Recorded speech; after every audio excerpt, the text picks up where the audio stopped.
Jumlah penumpang pesawat di Bandara Internasional Soekarno-Hatta, Tangerang, Banten mengalami peningkatan.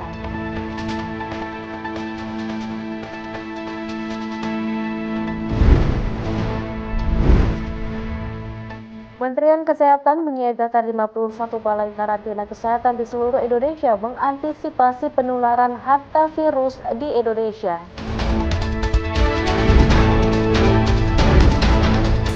Halo pemirsa setia Berita Nasional TV, senang sekali Berita Nasional Siang kembali hadir ke hadapan Anda.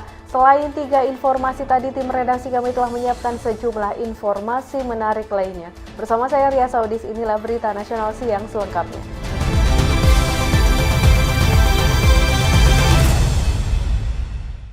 Pemirsa, menghadapi libur dan cuti bersama, kenaikan Isa Al-Masih Terminal Kalideres Jakarta Barat meningkatkan pelayanan transportasi bagi penumpang yang melakukan perjalanan antar kota maupun antar provinsi. Petugas terminal memastikan kelancaran arus keberangkatan bus, kenyamanan penumpang, serta kesiapan armada agar masyarakat dapat melakukan perjalanan dengan aman dan tertib. Suasana Terminal Kalideres Jakarta Barat mulai mengalami peningkatan aktivitas menjelang libur kenaikan Isa Al-Masih.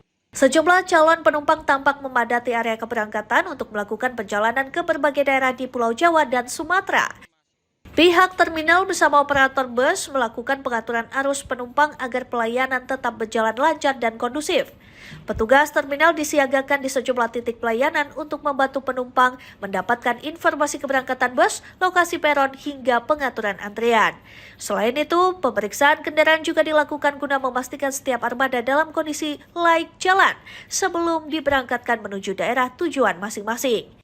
Pengelola Terminal Kalideres menyebut peningkatan jumlah penumpang mulai terlihat sejak memasuki masa cuti bersama. Meski terjadi lonjakan aktivitas, kondisi terminal masih terpantau aman dan terkendali karena koordinasi antar petugas berjalan dengan baik. Penumpang juga diimbau datang lebih awal untuk menghindari kepadatan saat proses keberangkatan. Untuk mendukung kenyamanan masyarakat, fasilitas umum seperti ruang tunggu, area informasi, serta layanan kesehatan turut disiapkan selama periode libur berlangsung. Kebersihan area terminal juga menjadi perhatian agar penumpang merasa nyaman saat menunggu jadwal keberangkatan bus. Selain pelayanan kepada penumpang, pengawasan terhadap sopir bus turut diperketat melalui pengecekan kesehatan dan tes kelayakan berkendara. Langkah ini dilakukan untuk meminimalisir resiko kecelakaan selama masa libur panjang dan memastikan keselamatan penumpang selama perjalanan. Sejumlah penumpang mengaku memilih menggunakan transportasi bus karena lebih terjangkau dan mudah diakses dari Terminal Kalideres. Mereka berharap pelayanan selama masa libur tetap berjalan baik sehingga perjalanan menuju kampung halaman maupun lokasi wisata dapat berlangsung lancar tanpa hambatan berarti. Pihak terminal memperkirakan puncak kepadatan penumpang akan terjadi mendekati akhir pekan dan cuti bersama. Oleh sebab itu, koordinasi dengan pihak kepolisian, dinas perhubungan, dan operator bus terus dilakukan untuk menjaga kelancaran arus transportasi selama libur kenaikan Isa Al-Masih. Tim Liputan Berita Nasional TV. Mantap. Kayaknya yang dari Pondok Pinang. Ya pemirsa, petugas lapas kelas 2A Karawang Barat kembali menggagalkan penyelundupan narkoba jenis sabu dan tembakau sintetis. Modus pelaku menyelundupkan narkoba dengan melempar dari luar tembok lapas. Petugas lapas kelas 2A Karawang, Jawa Barat kembali menggagalkan penyelundupan narkoba jenis sabu dan tembakau sintetis. Pelaku penyelundupan narkoba berjumlah 2 orang itu mengendap melalui jalur pesawahan. Modus penyelundupan dengan cara melempar sabu dari luar tembok lapas. Lemparan pertama, pelaku gagal melemparkan narkoba ke dalam lapas. Namun pada lemparan kedua, pelaku berhasil melemparkan narkoba ke dalam lapas dibalut dengan plastik hitam. Petugas yang saat itu tengah patroli memergoki pelaku, namun pelaku berhasil melarikan diri. Aksi penyelundupan tersebut terjadi sekitar pukul 12 siang saat sebagian petugas tengah menjalankan sholat zuhur. Setelah diperiksa, petugas menemukan satu paket besar seberat 10 gram, paket sedang seberat 5 gram, dan sejumlah paket bungkus kecil, serta satu paket tembakau sintetis. Kronologis dari kejadian di Lapas Kelas 2A Karawang terkait percobaan pelemparan diduga narkoba yang terjadi pada hari Selasa kemarin. Petugas kami mengetahui satu orang tidak dikenal melewati jalur persawahan yang kemudian saat diketahui yang bersangkutan coba untuk dikejar dan melemparkan suatu bungkusan hitam yang kemudian orang tak dikenal tersebut segera meninggalkan areal persawahan. Pihak lapas sendiri telah berkoordinasi dengan Satuan Reserse Narkoba Polres Karawang guna penanganan lebih lanjut. Selain itu, pihak lapas juga akan memasang kamera CCTV agar para pelaku bisa teridentifikasi saat melakukan aksinya. Theo Fandi, Berita Nasional TV. Pemirsa, seorang pemuda di Tangerang Selatan, Banten nekat mencuri kotak amal di sebuah tempat usaha fotokopi. Mirisnya dalam menjalankan aksinya, pelaku berpura-pura hendak memfotokopi berkas dan datang mengendarai sepeda motor keluaran terbaru. Inilah rekaman kamera pengawas CCTV saat seorang pemuda datang ke sebuah tempat usaha fotokopi di Jalan Pondok Pucung, Pondok Aren, Rabu siang. Pelaku awalnya berlagak seperti pelanggan pada umumnya dengan membawa sejumlah berkas untuk difotokopi. Namun saat pemilik usaha sedang lengah dan sibuk melayani pekerjaan lain, pelaku justru memanfaatkan situasi untuk menggasak kotak amal yang terletak di dalam toko. Setelah berhasil mengambil kotak amal, pelaku sempat berpura-pura pergi untuk mencari makan sebelum akhirnya melarikan diri dari lokasi. Korban baru menyadari kotak amalnya hilang beberapa saat setelah pelaku meninggalkan toko. Korban menuturkan mengaku miris dengan aksi pelaku yang datang mengendarai sepeda motor baru namun tetap tega mencuri uang amal. Bahkan menurut korban, ini bukan pertama kalinya kotak amal di tempat usahanya Raib digondol pencuri. Berkas-berkas ulangan, berkasnya masih ada. Terus sama minta maaf. Ya udah saya layanin fotokopi. Baru selembar 2 lembar saya fotokopi. Dia izin. Saya ke sana dulu ya mau nyari makan. Oh iya, tapi kok saya ngerasa nggak enak ya.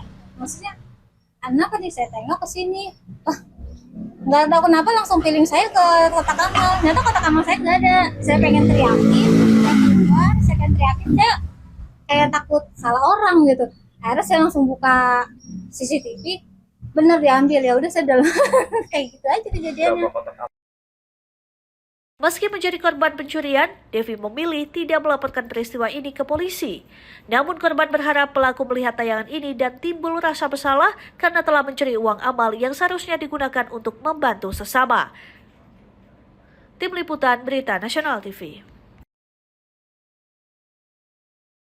Beralih ke informasi lain, pemirsa, DPR RI mengantisipasi langkah Polri membongkar praktek perakitan senjata api ilegal di Cipinang, Kabupaten Sumedang, Jawa Barat. Komisi 3 DPR RI meminta polisi mendalami jaringan peredaran senjata rakitan disebut sudah beroperasi selama puluhan tahun. Kasus rakitan senjata api ilegal di kawasan Cipacing, Kabupaten Sumedang, Jawa Barat menjadi sorotan DPR RI. Anggota Komisi 3 DPR RI Nasir Jamil mengapresiasi langkah Satuan Resmo Barreskrim Polri mengungkap praktik rakitan senjata api ilegal dengan tersangka AS dan TS alias Ki Bedil. Menurut Nasir, pengungkapan kasus harus diikuti dengan penelusuran mendalam terhadap jaringan distribusi senjata rakitan. Perakitan senjata api ilegal berlangsung selama 2 dekade. Nasir juga menyoroti kemungkinan ada pihak lain turut menikmati keuntungan dari praktik ilegal ini. Menurut Nasir, bisnis senjata api ilegal berpotensi melibatkan oknum tertentu jika tidak diawasi dengan ketat. Nah, harapan kami supaya didalami ya, selama 20 tahun dia melakukan ini, kemana saja sudah senjata api rakitan itu dia edarkan, apakah ke dalam atau keluar, gitu kan? Dan siapa sebenarnya yang dipasok selama ini? Ya, yang mendapat pasokan itu siapa saja, apakah kelompok masyarakat atau individu dan lain sebagainya. Karena sekali lagi yang ilegal begini ya, kalau tidak diawasi dengan baik, itu bukan hanya memberikan keuntungan finansial bagi pelaku, tapi juga bisa memberikan finansial kepada oknum-oknum ya tertentu yang mengetahui itu. Nah, karena itu selain mendalami jaringan di Cipacing, Nasir meminta aparat penegak hukum memeriksa kemungkinan praktik serupa di daerah lain. Nasir mengatakan, kasus ini dinilai menjadi peringatan serius bagi aparat keamanan untuk memperketat pengawasan produksi dan peredaran senjata api ilegal yang berpotensi digunakan dalam tindak kriminal. Dari Jakarta, Natasha Alku, Anggada Agung, Berita Nasional TV. Jumlah penumpang pesawat di Bandara Internasional Soekarno-Hatta, Tangerang, Banten mengalami peningkatan. Informasi selengkapnya sesaat lagi, tetaplah bersama kami.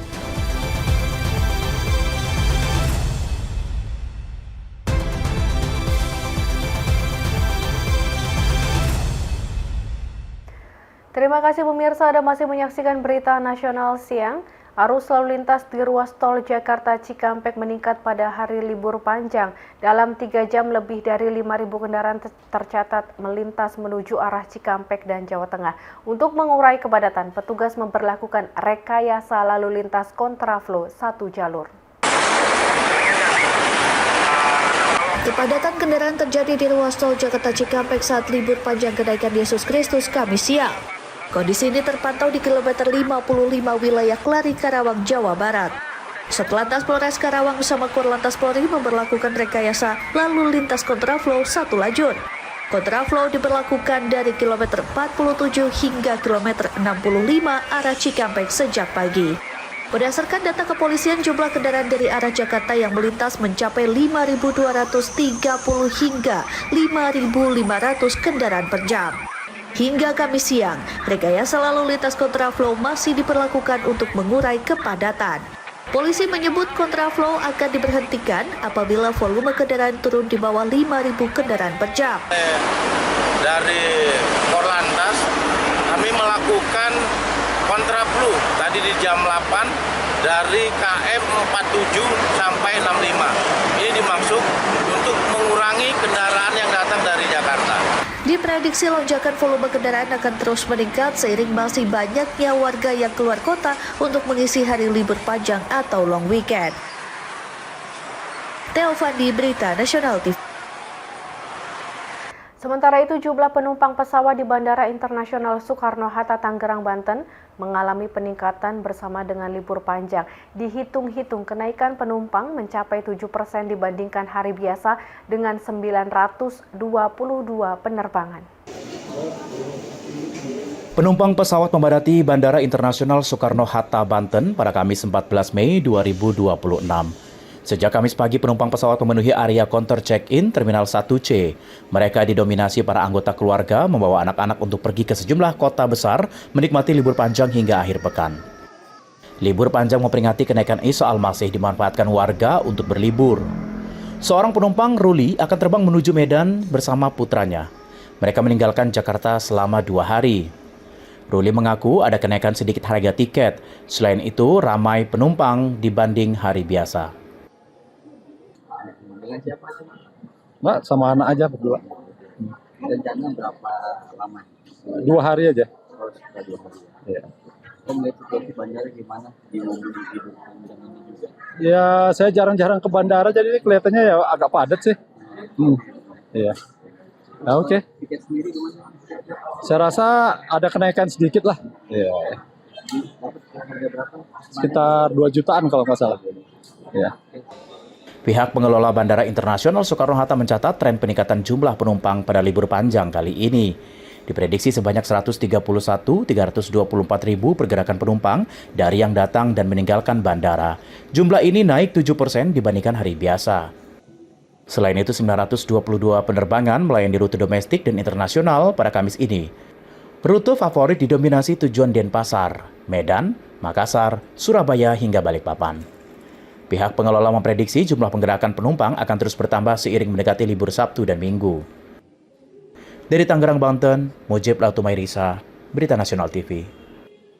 Ya, tidak hanya di Bandara Soekarno-Hatta, jumlah penumpang kereta api di stasiun kereta api Pasar Senen, Jakarta juga meningkat signifikan.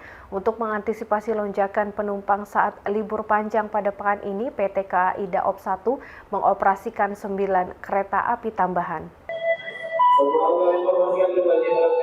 Kepadatan penumpang kereta api terjadi di stasiun kereta api Pasar Senen, Jakarta Pusat pada Rabu malam 13 Mei 2026.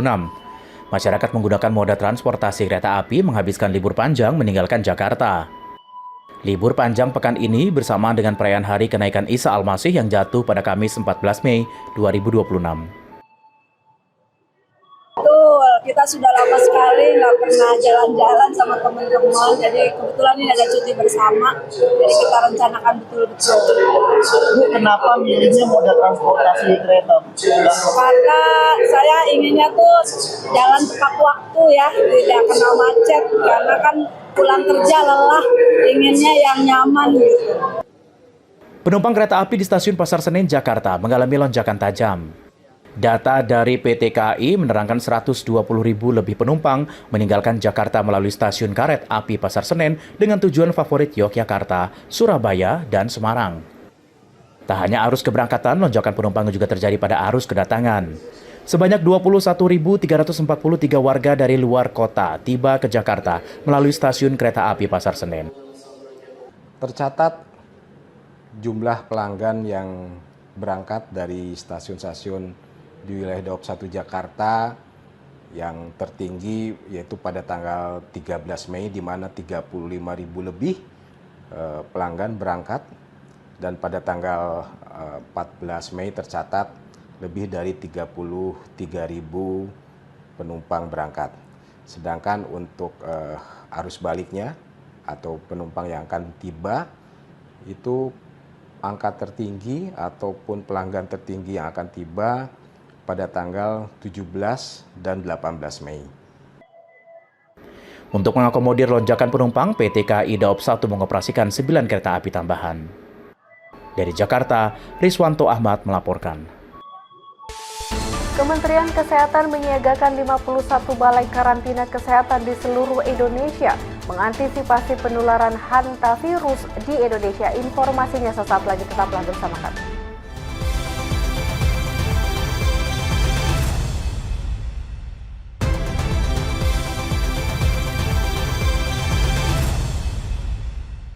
Terima kasih pemirsa, Anda masih menyaksikan Berita Nasional Siang. Presiden Prabowo Subianto menyebut dana 10,2 triliun rupiah berhasil diselamatkan negara bisa dimanfaatkan untuk kepentingan rakyat. Salah satunya merenovasi ribuan puskesmas selama puluhan tahun belum pernah diperbaiki.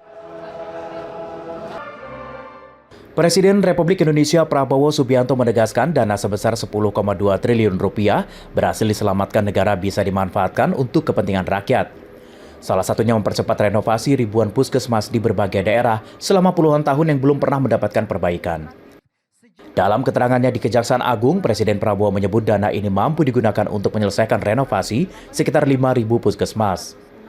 Menurut Presiden, penyelamatan kekayaan negara harus memberikan manfaat nyata dan dapat dirasakan langsung oleh masyarakat. Lebih jauh, Presiden menyatakan rakyat saat ini ingin melihat bukti konkret dari hasil kerja pemerintah. Karena itu, dana berhasil dikembalikan kepada negara harus digunakan secara efektif untuk memperkuat layanan dasar, termasuk fasilitas kesehatan di berbagai wilayah. Hari ini artinya kita bisa selesaikan 5.000 puskesmas. Jadi rakyat kita harus lihat, ini loh uang hari ini 10 triliun. Saya baru keliling beberapa daerah terpencil, dapat laporan dari Menteri Kesehatan, Pak, kita punya 10.000 puskesmas. Sejak zamannya Pak Harto, 30 tahun, puskesmas tersebut belum pernah diperbaiki.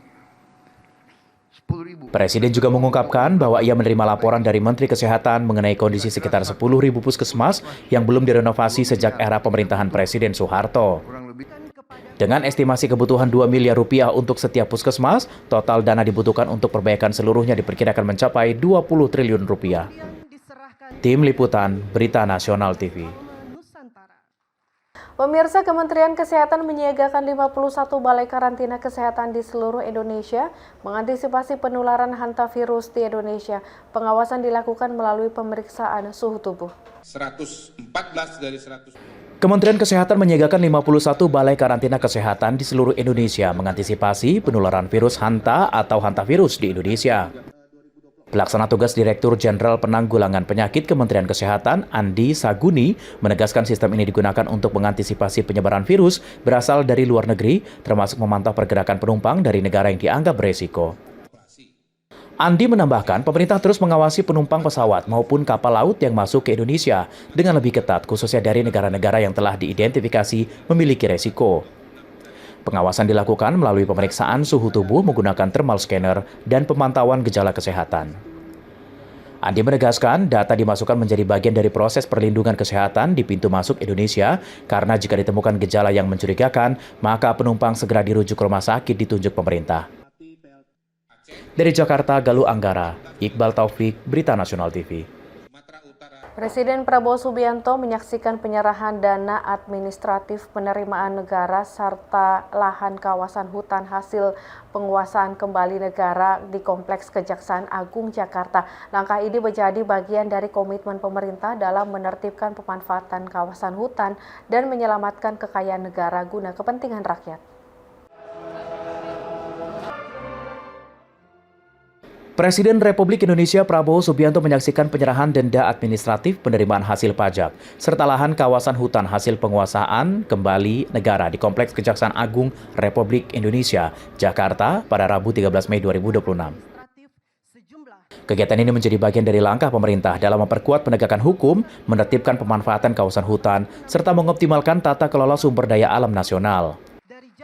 Dalam laporannya, Satuan Tugas Penertiban Kawasan Hutan atau Satgas PKH menyampaikan bahwa pemerintah berhasil menghimpun total penerimaan negara lebih dari 10 triliun rupiah. Penerimaan tersebut berasal dari denda administratif dan hasil penertiban kawasan hutan yang selama ini dikuasai secara tidak sesuai ketentuan. Selain penerimaan negara, Satgas PHK juga melaporkan capaian penguasaan kembali kawasan hutan di sektor perkebunan sawit dan pertambangan. Pada tahap ke-7 ini, lahan kawasan hutan seluas lebih dari 2 juta hektar diserahkan kepada Kementerian Keuangan, BPI Danantara, dan PT Agrinas Palma Nusantara untuk ditindaklanjuti sesuai kebutuhan negara. Presiden Prabowo mengapresiasi kinerja Satgas PKH beserta seluruh lembaga yang terlibat dalam penyelamatan kekayaan negara. Menurut Presiden, penyerahan denda dan aset negara ini menjadi bukti nyata komitmen pemerintah dalam mengamankan ruang dan sumber daya negara agar dapat digunakan kembali untuk kepentingan dan kesejahteraan rakyat. Pekerjaan yang sudah dilaksanakan oleh Satgas PKH, Kejaksaan, Kepolisian, TNI, BPKP, PPATK, semuanya ini sekarang kita buktikan kepada rakyat bahwa kita bertekad untuk mengamankan dan menyelamatkan kekayaan negara dimanapun itu berada. Tim Liputan Berita Nasional TV. Sementara itu, pemirsa, DPR RI menyoroti anggota polisi yang menjadi korban penembakan saat menjalankan tugas. Komisi 3 DPR RI meminta Polri memastikan perlindungan maksimal bagi personil di lapangan. DPR RI menyoroti anggota polisi menjadi korban penembakan saat menjalankan tugas. Anggota Komisi 3 DPR RI, Nasir Jamil, menegaskan anggota polisi memiliki kewajiban menindak pelaku kejahatan meresahkan masyarakat. Namun di sisi lain menurut Nasir, negara dan institusi Polri harus menjamin keselamatan personil yang bertugas di lapangan. Nasir menilai kasus Bribka Anumerta Arya Supena yang tertembak saat menindak pelaku begal menjadi perhatian serius karena bisa mempengaruhi kepercayaan masyarakat terhadap polisi. Menurut Nasir, perlindungan bagi personil polisi tidak bisa ditawar lagi.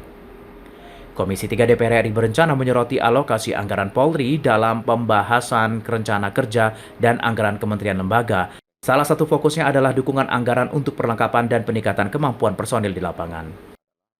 Oleh karena itu, kami berpikir bahwa pimpinan di kepolisian harus memastikan bahwa anggotanya yang melakukan tugas kepolisian itu harus dilindungi gitu loh ya. Jangan sampai mereka tidak ada perlindungan.